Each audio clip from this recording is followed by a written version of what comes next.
Hello friends and welcome to my channel, and today we will be discussing about Asia Africa Growth Corridor. Basically this is a project which is being formulated to counter the One Belt One Road initiative by China. As you know, India walked out of the OBOR forum this month, and it always wanted to look for an alternative. So this alternative has come from May 24 from the African Development Bank general meeting which was conducted at Gandhinagar, Gujarat, where PM Modi had announced it. And Asia Africa Growth Corridor will be coming up with alliance from Japan, which has committed to invest around 200 billion US dollars. So this is a huge project, and it is being judged as a parallel project with One Belt One Road. And these two projects are basically trade and commerce related projects, whereas OBOR is concerned with mainly land based trade and commerce, but Asia Africa Growth Corridor will be a sea based project, and we will be discussing about it in detail in this presentation. Let's go through the map of Asia. For most of you who are preparing for UPSC, map questions are a must. So you have to be very careful in studying the maps, and you have to remember the order of the nations either in the east to west direction or from north to south direction.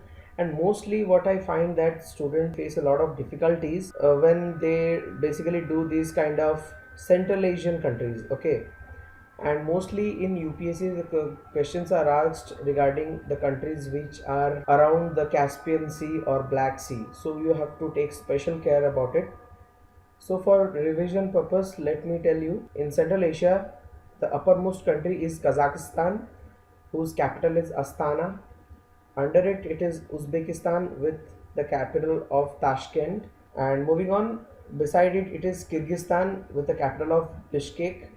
And under Kyrgyzstan, there is Tajikistan, whose capital is Dushanbe. Under Uzbekistan, there is Turkmenistan with capital Ashgabat.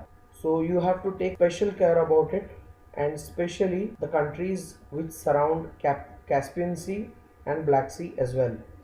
So I think if I start covering the maps, the video will be unnecessarily long and we will deviate from our topic. So prepare the map, and this is a very recent topic. I will suggest you who are preparing for UPSC and will be appearing for UPSC in this month, please go through this section because this has been in news in the OBOR forum. So a question from this section is a must. Now let's take a look of the map of Africa. This is the political map of Africa. Here, this is the Horn of Africa. It is Somalia, and here also you have to remember the countries which are around Red Sea and the countries which are around Lake Victoria. Okay, and let me name the countries. I think it might not be visible to you all, so I would suggest you to go through your atlas right now. For your revision, let me tell you, around Lake Victoria in the northernmost part, there are Uganda and Kenya. Uganda's capital is Kampala and Kenya's capital is Nairobi. In the southern part of Lake Victoria, there is Tanzania. Now let's talk about from where the idea of AAGC came up. It was in November 2016 that PM Narendra Modi and Japanese PM Shinzo Abe announced it, and recently on May 24th, in the general meeting of African Development Bank which was conducted at Gandhinagar, it was formally announced and a 30-page booklet has been published. The growth corridor talks are still under progress, so there has not been a clear picture about it, but still I have tried to give you an analysis about what are its implications on India and in comparison to One Belt and One Road. This is basically targeted for free and open Indo-Pacific region, and this will be acting as an alternative for the OBOR project. Under the AAGC, it is a low-cost marine route. As you know, in OBOR, the eastern part of China is linked to Europe, and it is a land route which is covered either by road or by rail. But in AAGC, it is an exclusive marine route growth corridor, and you can see it in the map, and this map has been taken by me from Indian Express newspaper. And as you know, by sea the cargo can be transported in bulk, which will result in less carbon footprint, which is a eco-friendly step. And comparison to land, obviously if you run a train and the central Asian countries won't have electric facility, and as they are electric deficient countries, they do not have electricity to feed their population. Okay, so they won't have sufficient electricity to run a train, so obviously the train will be running by fossil fuel.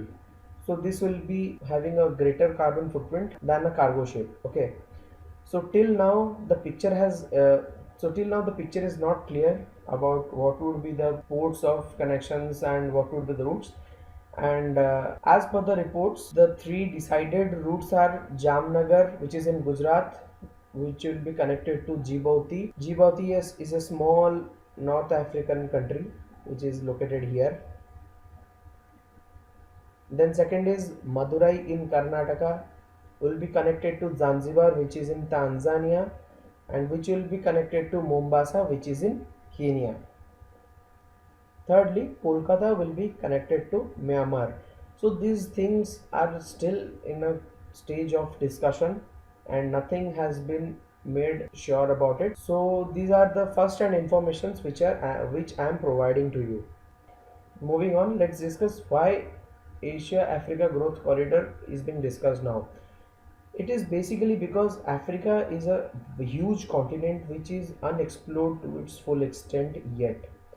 The majority population of Africa are still under poverty and they do not get adequate economic growth opportunities. And taking the advantage of this lack in economic structure and growth, China has been able to penetrate the African continent. And in the year 2016-17, the trade figures in Africa showed that 27% of the imported goods to Africa were of Chinese origin. And China is also involved in massive greenfield projects. And till now, the investments of China are in figure of 38 billion US dollars. So you see, this is a huge investment by China.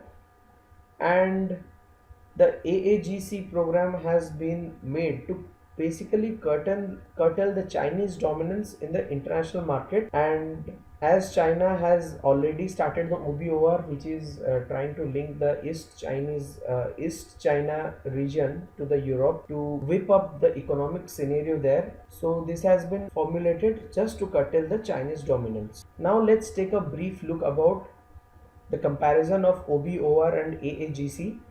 AAGC is still in its baby days and nothing much has been formulated about it. But still, I am trying to give you a broad classification, a broad comparison among them. OBOR is a land-based project, as I told earlier, and AAGC is a sea-based project. OBOR is obviously a Chinese-dominated project, whereas AAGC is a Japan and India-dominated project. OBOR is a less consultative project where sufficient time was not given to the participant nations, and it was one of the major reasons why India backed off from the OBOR forum in the last minute. But AAGC is more consultative in nature and the member countries are given sufficient time to consult their experts and discuss about their gain from the program. In OBOR, China has committed investments of level 800 billion US dollars, whereas in AAGC till date Japan has committed to invest around 200 billion US dollars. So this has been a very crude kind of comparison I have tried to give you here. So if you are preparing for mains exam, obviously more information about AAGC would have come to light till then. So if I find some more information about AAGC, I will definitely make another video about it. So do not worry. Now just focus on the prelims, and I have given you that much amount of data which is in public domain. Now let's discuss how will India benefit out of AAGC. First of all, you know about the Sagarmala project, which is a port development project which has been undertaken in India. This has been basically to replicate the Chinese model of growth, where in China you will find that most of the cities, bigger cities like Beijing and Shanghai, they are all port cities. Okay, and most of the revenues they have garnered for themselves, they are mostly from export import activities. Okay, so this is a very proven method that if you want a city, if you want development in your area, in a coastal area, you need to have ports, operational ports. So Sagarmala project is basically trying to replicate the Chinese model. So the investments made under Sagarmala project will be used under full potential, and this will obviously be very fruitful for India.